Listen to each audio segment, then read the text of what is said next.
Escrow Out Loud is a weekly podcast about San Francisco real estate from the Jackson Fuller team, San Francisco Realtors since 2002. Show notes with links are at jacksonfuller.com.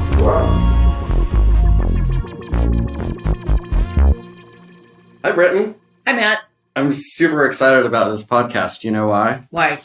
Well, first of all, it's podcast number 52. 52? Which is a lot of podcasts. It is. It's like a year's worth of podcasts if you listen to one a week. Oh my gosh. That's a lot of time in the podcasting booth with us. Thanks to all of our listeners. Yeah. We love hearing from you. We love your questions. And we've loved meeting some of you. We sure have. It's been great. So on episode 52, we're going to talk about something that I've never seen. House hunters. House hunters. I mean, we should completely go off on a tangent and do an episode on real estate reality television, but that's a whole nother Matt Fuller rant. So let's reel it in here to a specific show, which is House Hunters. House hunters. And this is like a reality TV show on... I think it's HGTV. All right.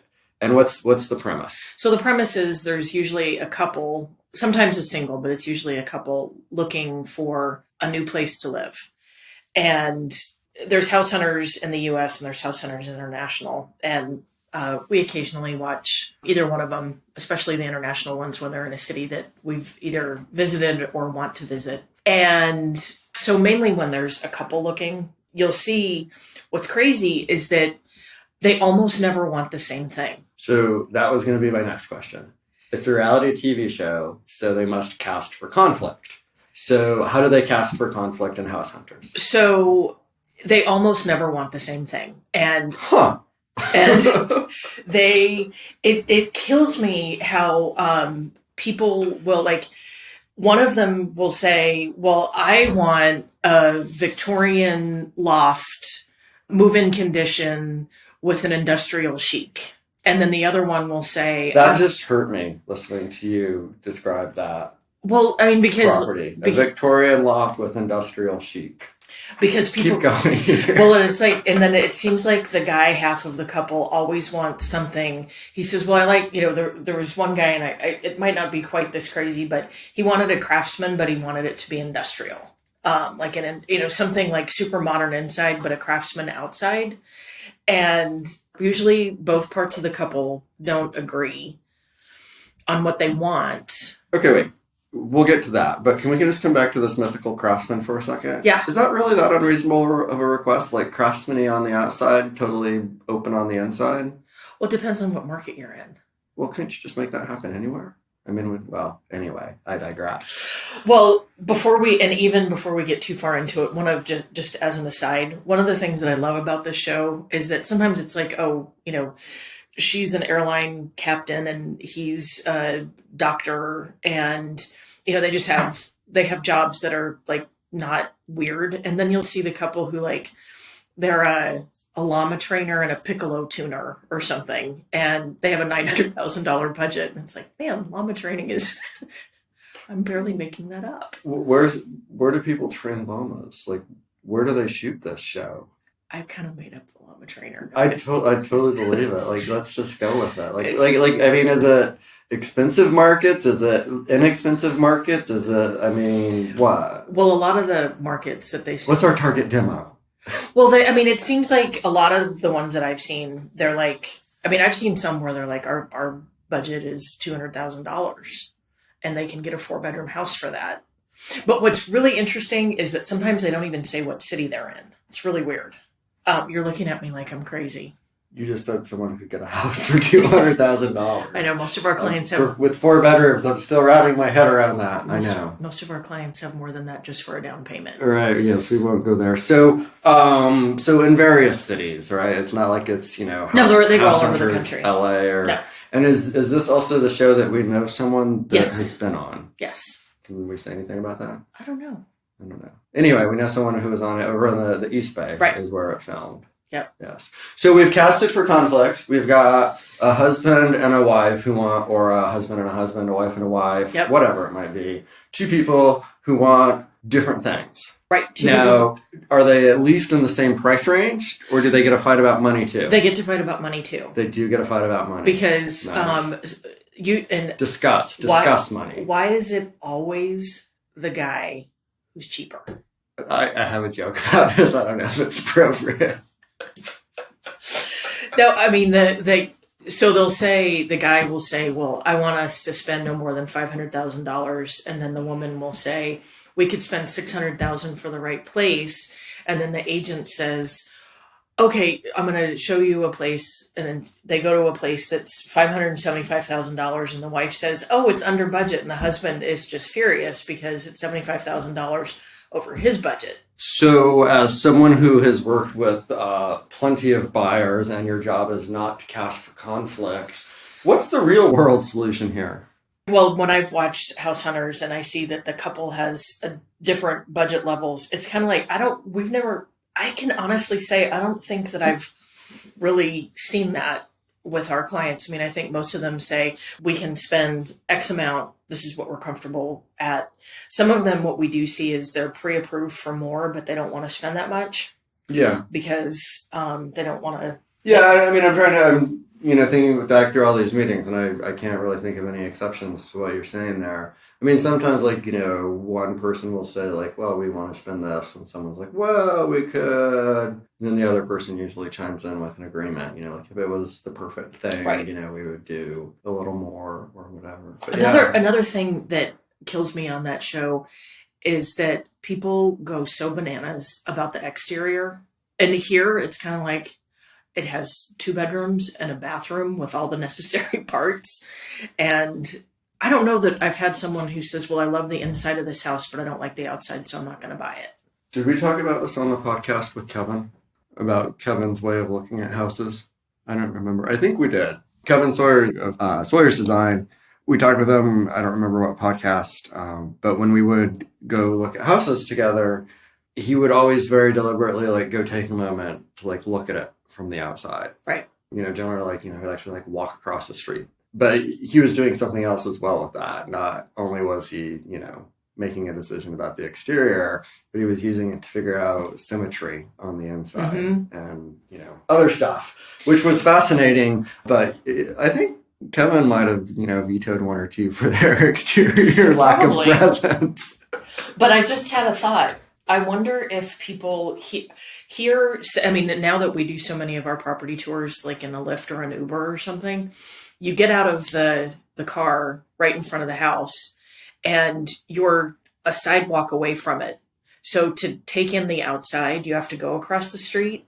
Right. Because, but when you're in suburbia or in so many of these other markets, the house is set back 50 feet. So when you park in front and get out of your car, you see the whole front yard and the house set way back. And so you are struck by the house, the exterior of it first, not like here where you see the front door as soon as you get out of the car. Very true. And this is only for houses that have, street frontage in San Francisco. We have plenty that, cottages at the back of the lot, walk through the garage, and then obviously if you're in a big condo building, sure, you've got the exterior of the condo building, but you don't really look at that per se. Right. You do, but you don't, I guess. I had some people who didn't like the exterior of our Terra. They said they couldn't come home to that every day with the blue and orange. It'll be interesting to see how that one ages, 300 Berry. Yeah. Yeah. And so I just refuted something I said 5 minutes ago but I did not remember that one. I mean, it's interesting, some buildings age well and some do not. And that in itself could be an entire podcast. Yep. All right. So back to the show. Back to the show. Yes. So the setup of the show is that they see 3 places and they pick one. And I have heard, although I don't know if it's true, that they've actually, prior to the show, they've actually already purchased.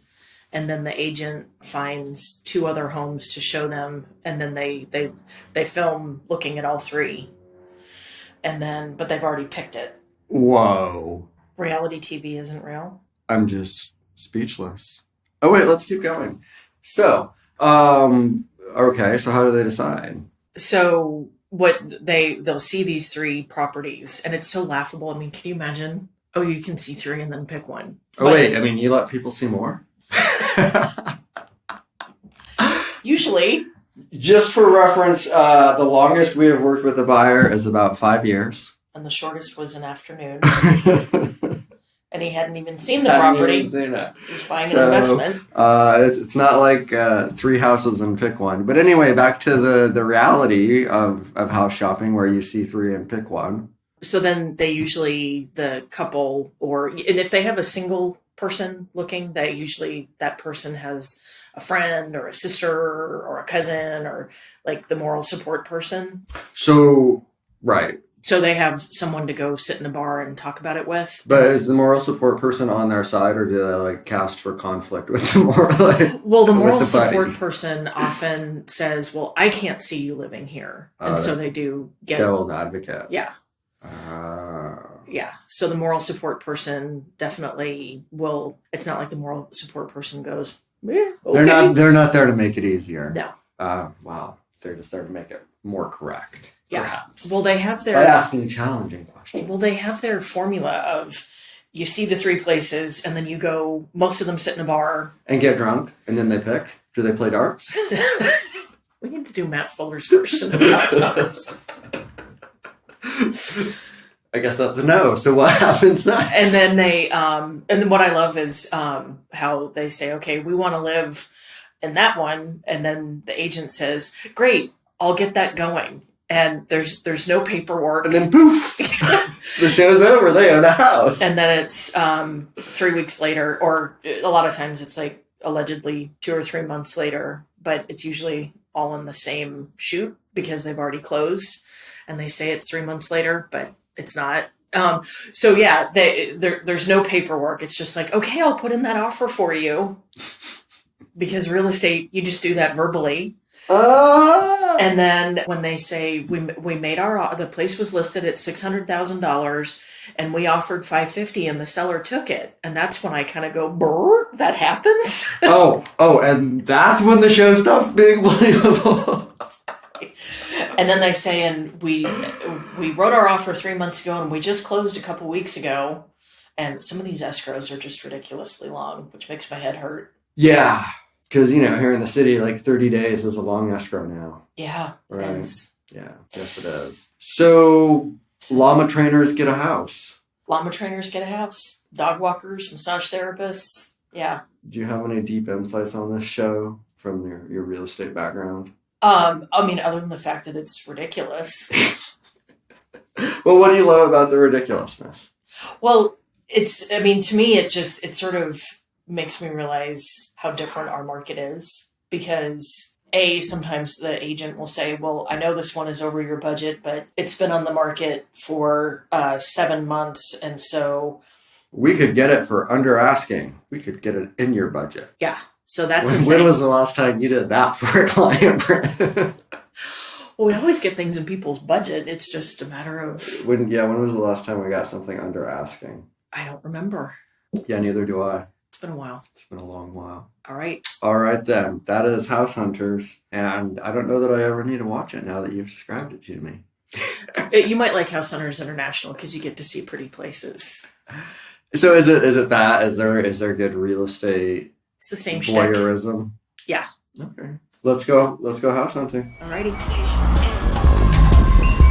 Escrow Out Loud is a weekly podcast about San Francisco real estate from the Jackson Fuller team, San Francisco Realtors since 2002. Show notes with links are at jacksonfuller.com.